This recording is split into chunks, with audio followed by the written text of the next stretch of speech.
নমস্কার। আজ রবীন্দ্র জয়ন্তী উপলক্ষে আমি আপনাদের সবাইকে স্বাগত জানাই। আপনারা দেখে এসেছেন কেএসআর এডুকেশনাল ইনস্টিটিউশনে নানা রকম উৎসব ও অনুষ্ঠান পালন করা হয়। তাতে মিশে আছে আমাদের সব ছাত্রছাত্রীদের কঠোর পরিশ্রম, নিষ্ঠা ও অনেকখানি ভালোবাসা। আজও আমরা আয়োজন করেছি কবিগুরুর জন্য ও তার শিল্প সাহিত্য সৃষ্টির জন্য এক অন্যতম অনুষ্ঠান। কি রে দিদিভাই, কাকে করছিস? কই কাউকে না তো, কাউকে করছি না। তোর কাউকে না তো এখনো এসে পৌঁছায়নি। দেখ হয়তো ট্রাফিক জ্যামে আটকে গেছে, একবার ফোন করে নে তোর কাউকে নাকে।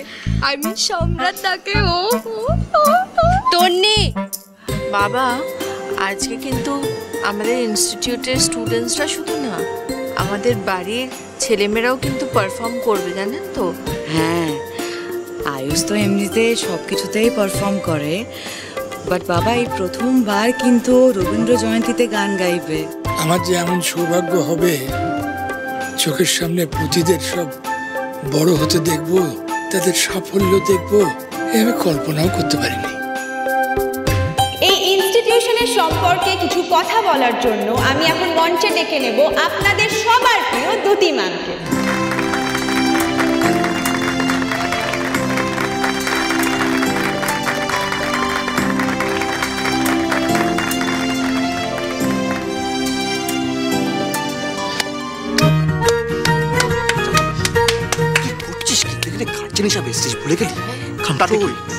তাতে কি আমার বউ স্টেজে উঠেছে না?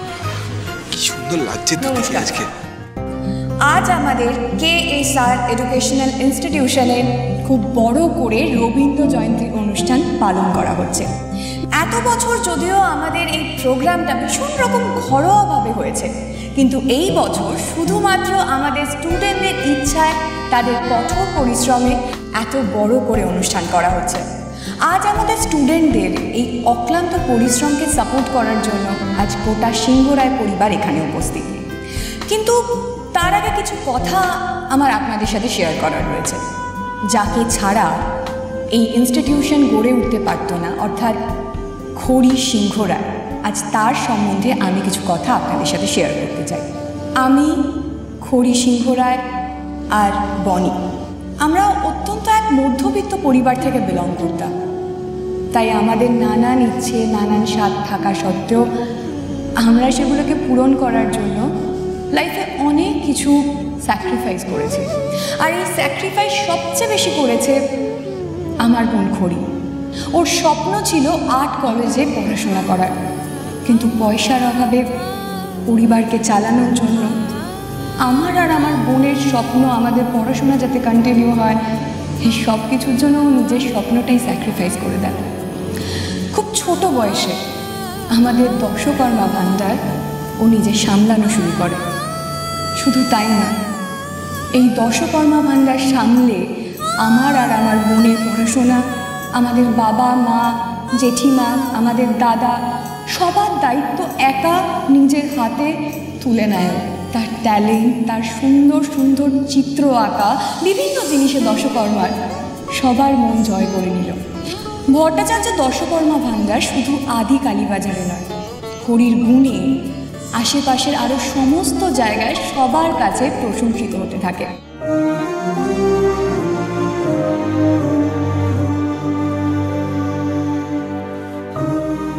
ও আমাদের মতন হাজার হাজার মানুষকে শিখিয়েছে নিজের ট্যালেন্ট আর নিজের গুণের উপর বিশ্বাস রাখতে। ও মনে করতো টাকা পয়সার অভাবে যেন কেউ কারোর স্বপ্নকে অপূর্ণ না রাখে। খড়ির বিশ্বাস ছিল ট্যালেন্ট থাকলে, যোগ্যতা থাকলে, গুণ থাকলে আর ইচ্ছে থাকলে সমস্ত কাজ করা পসিবল।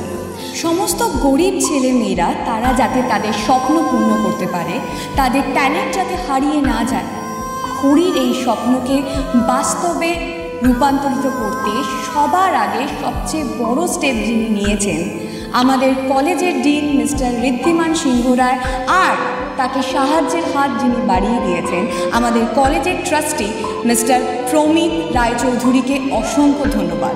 তাই আজকের এই অনুষ্ঠান শুরু করার আগে আমাদের কলেজের ডিন মিস্টার ঋদ্ধিমান সিংহ রায় আর আমাদের কলেজের ট্রাস্টি মিস্টার প্রমিত রায়চৌধুরীকে আমরা মঞ্চে ডেকে নেব।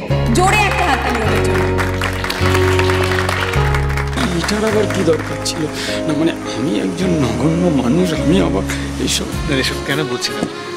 আপনি যদি না সাহায্য করতেন, সেই সময় না থাকতেন, তাহলে খড়ির এই স্বপ্ন পূরণ হতো না। তাই জন্য বলতে পারেন এটা আমাদের এই ছোট করে কৃতজ্ঞতা স্বীকার। প্লিজ। আমাদের বিশেষ অতিথিদের হাতে পুষ্পস্তবক তুলে দেবে আমাদের কলেজেরই স্টুডেন্টরা। জোরে একটা হাততালি হয়ে যায়।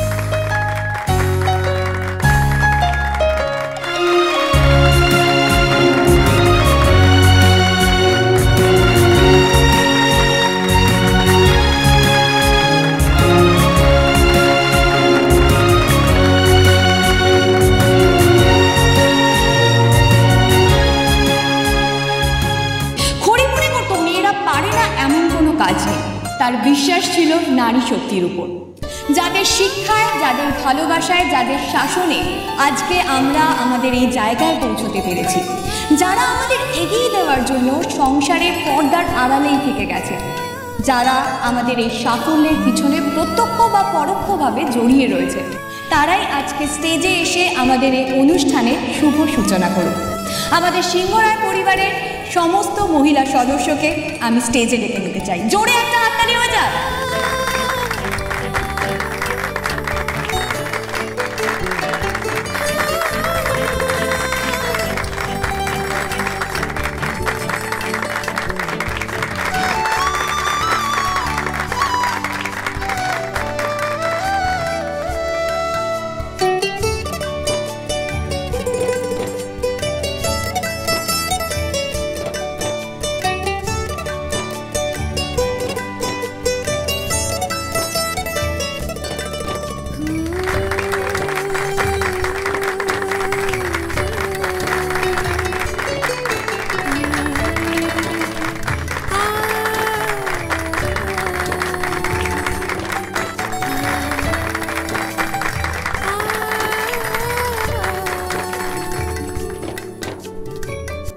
চোখ কান খোলা রাখো বীর। আমাদের প্রোফাইলে ট্রাফিকিংয়ের সঙ্গে যুক্ত যাদের যাদের ইনফরমেশন আছে তাদেরকে আইডেন্টিফাই করতে পারলে আমাকে সঙ্গে সঙ্গে ইনফর্ম করবে। তাছাড়া সন্দেহজনক কিছু যদি দেখো আমাকে সঙ্গে সঙ্গে জানাবে। ইয়েস ম্যাডাম, আমি টিমকে ইনফর্ম করে দিয়েছি, আপনি নিশ্চিত থাকুন।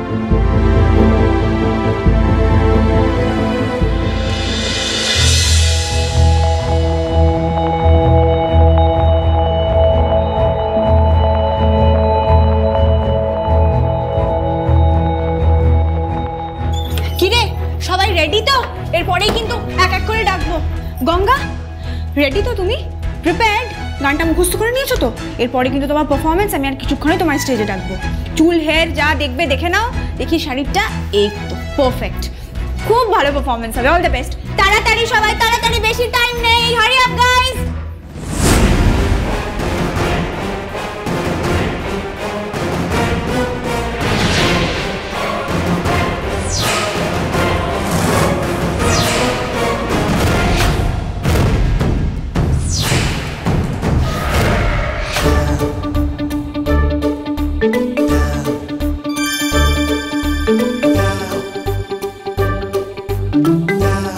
সবার জন্য এনার্জি ড্রিঙ্ক চলে এসেছে ব্রো। নে তোরাও নে, মাথা মোর সব ঠান্ডা করে রেডি কর।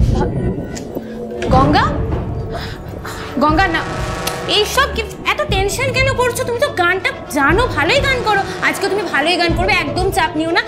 খেয়ে নাও। আমি জানি তুমি সকাল থেকে কিছু খাওনি, রাইট? আর এতক্ষণ না খেলে তো ডিহাইড্রেশন হয়ে যাবে।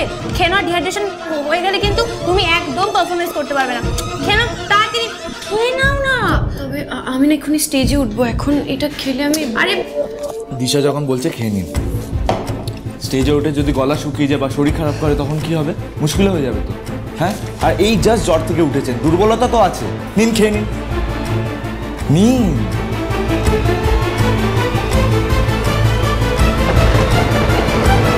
আজকে রবীন্দ্র জয়ন্তীর অনুষ্ঠান আমরা শুরু করব আমাদের ফার্স্ট ইয়ার স্টুডেন্ট গঙ্গার গান। সবাই মিলে গঙ্গার জন্য একটা জোরে হাততালি।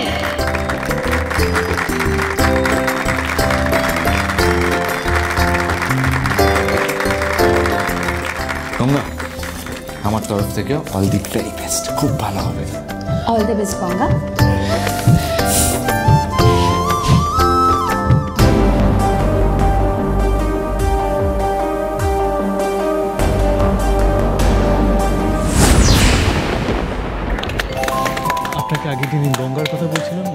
She is really very talented. ওর গান শুনলেই আপনি বুঝতে পারবেন। ওই আগের দিন বাড়িতে যাকে দেখলেন আমাদের বাড়িতে, ও আচ্ছা আচ্ছা।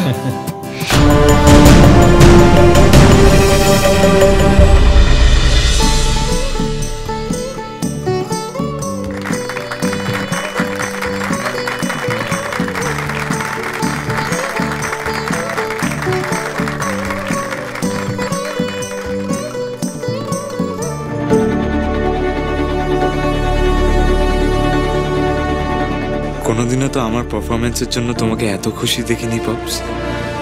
আজও জানো আমি ইচ্ছে করেই গানটা গাইনি, কারণ তুমি তো আয়ুষের গান শুনতেই চাও না। যার গান শুনতে চাও তাকেই সুযোগ করে দিয়েছি। তবে হ্যাঁ, আয়ুষ হাল ছাড়বে না পপস, প্রমাণ করে দেবে যে আয়ুষ তোমার মতোই হয়েছে।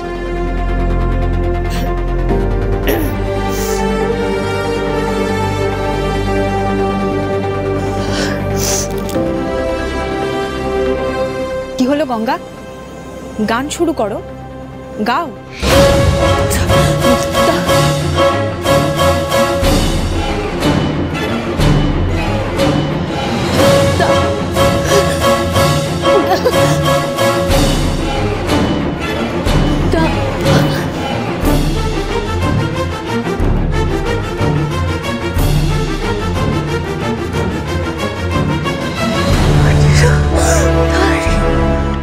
কি হলো, গঙ্গা গান গাইছে না কেন? তোকে বলেছিলাম না আজ গঙ্গাকে ভালো সাজতে দেওয়া যাবে না। স্টেজে তো উঠতে পারবে, কিন্তু গানটাও কিছুতেই গাইতে পারবে না।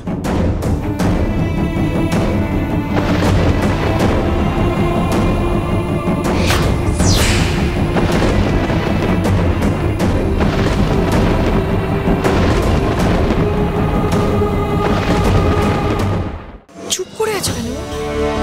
গানটা গাইছে না কেন? ও ভুলে গেল নাকি লিরিক্স?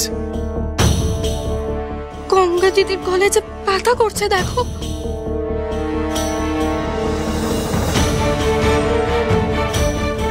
কি হলো বলতো? একটু আগেও কাশছিল, ঠান্ডা লেগে গেছে নাকি? দেখুন, ওরই ফার্স্ট পারফরমেন্স, আর ও যদি এরকম দাঁড়িয়ে যায় তাহলে আমাদের বাইরের গেস্টের সামনে।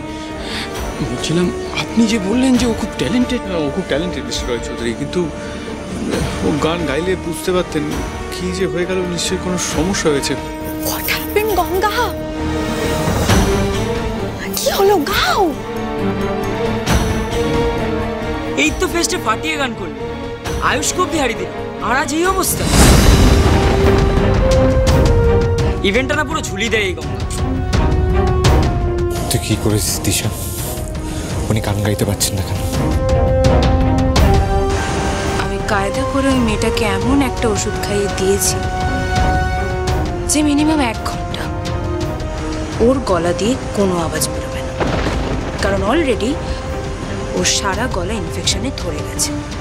তুই গান তো দূরের কথা, নর্মাল কথা পর্যন্ত বলতে পারবে না। তোর কি মাথা খারাপ হয়ে গেছে? Have you lost it? হ্যাঁ, একটা রিভেঞ্জ নেওয়ার চক্করে তুই বেসিক হিউম্যানিটিটা ভুলে গেছিস। গঙ্গাকে যতবার জব্দ করি না কেন, আর এই গঙ্গাকে না গাইয়ে এই চোখে ছোট করা, এসব বিষয় না। বিষয়টা হচ্ছে আমাদের কলেজের রেপুটেশন।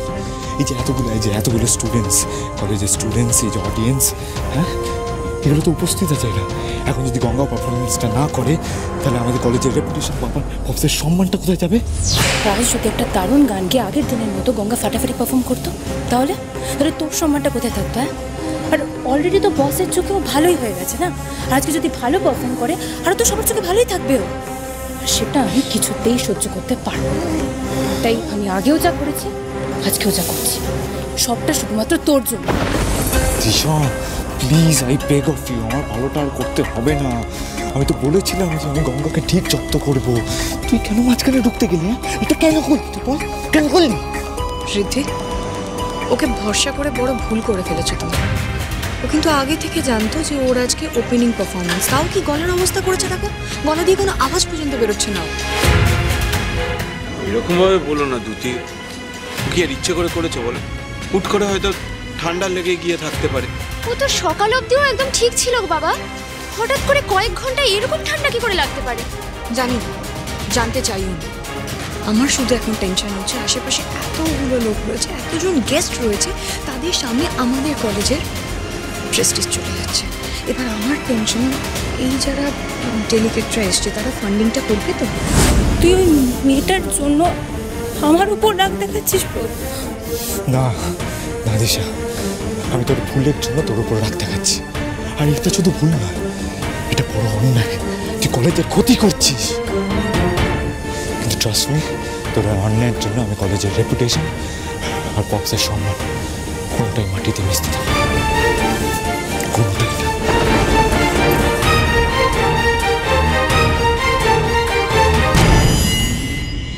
কিন্তু যে মেয়ে পদে পদে আমাকে কেস খাওয়ায়, আমার প্ল্যান ভেস্তে দেয়, তাকে আমিও আজ শিক্ষা দিয়েই চাই।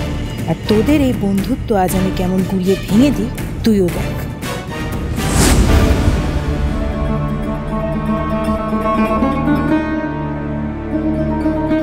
ট্রাই করো গঙ্গা, তুমি পারবে। গঙ্গার অবস্থা খুব খারাপ, আমাকে কিছু একটা করে সিচুয়েশন ম্যানেজ করতেই হবে, কারণ আজকের প্রোগ্রামটা স্পেশাল। আর এটা যদি স্পয়েল হয়ে যায়, এই ডেলিগেটরা এসেছেন, তারা আমাদের কলেজে ইনভেস্ট করবেন না। কি করবি বিন্ধি, ভাব ভাব। আরো কিন্তু স্টেজ থেকে নামারে। এর দ্বারা হবে না, পুরো প্রোগ্রামটাই মাটি করে দিল। আর এবার নামও দয়া করে।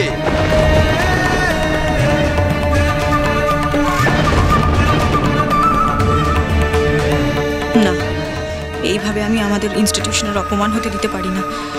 আমাকে কিছু একটা করতে হবে। আমি গিয়ে দেখি গঙ্গাকে একবার সাহস দিই, ও ঠিক পারবে।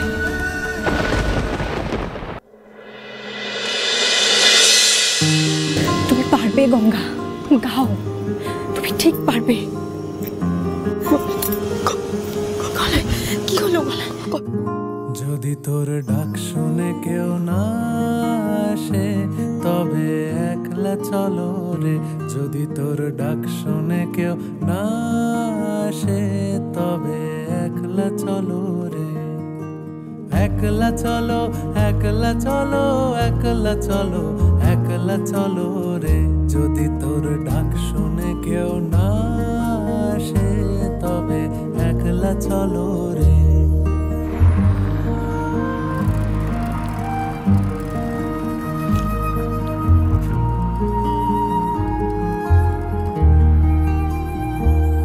যদি কেউ কথা না কয়, ওরে ওরে ও অভাগা, কেউ কথা না কয়।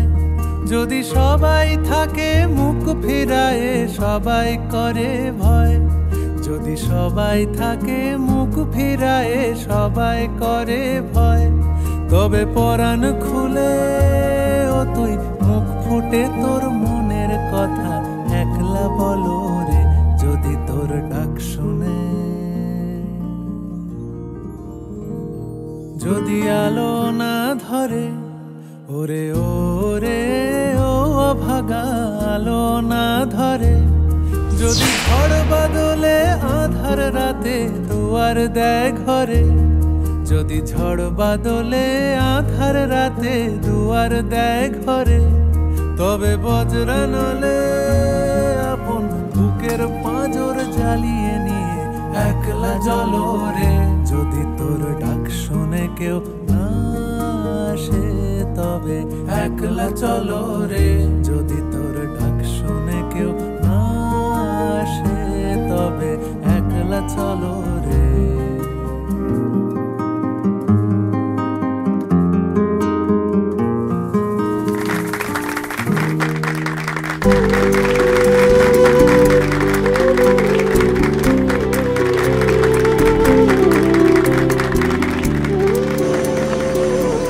দেখলি তো ঋদ্ধি, তুই তোর ছেলেকে সব সময় বকাবকি করিস, ভাবিস যে তোর মান সম্মান ও ধুলোয় মিশিয়ে দিচ্ছে, কিন্তু তোর সেই ছেলে আজকে সবার সামনে, বাইরের গেস্টদের সামনে তোর কলেজের মান সম্মান রক্ষা করবে। ভাগ্যিস আজকে ওই মেয়েটা আর আয়ুষ গঙ্গার পাশে এসে দাঁড়ালো, নইলে কি হতো বল দেখি? আমাদের পুরো অনুষ্ঠানটাই তো পণ্ড হয়ে যেত। দিদি, আমাদের আয়ুষ থাকতে না কোনো কিচ্ছু পণ্ড হতো না। আচ্ছা বড় বৌদি, আমাদের আয়ুষ তো খড়িরই ছায়া। তোমার মনে নেই আমাদের খড়ি যে কোনো সিচুয়েশন বা কেউ সমস্যায় পড়লে শেষ মুহূর্তে সে কিরকম সলভ করে দিত? ওরই তো ছেলে, ও দেখো ঠিক তেমনই সামনে দিল। কিন্তু গঙ্গা গানটা গাইতে পারলো না কেন? সকাল থেকে তোর গলা ঠিকই ছিল, হঠাৎ করে কি হলো?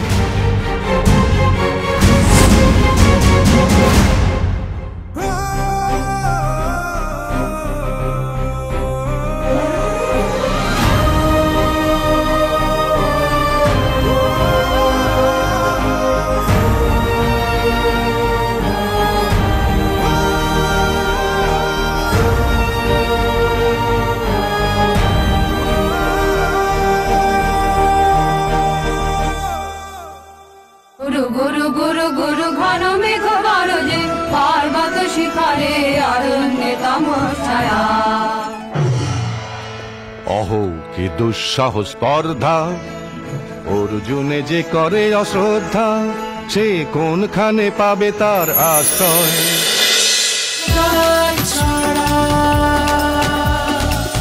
চলো চলো চলো চলো চলো পাল্টাই।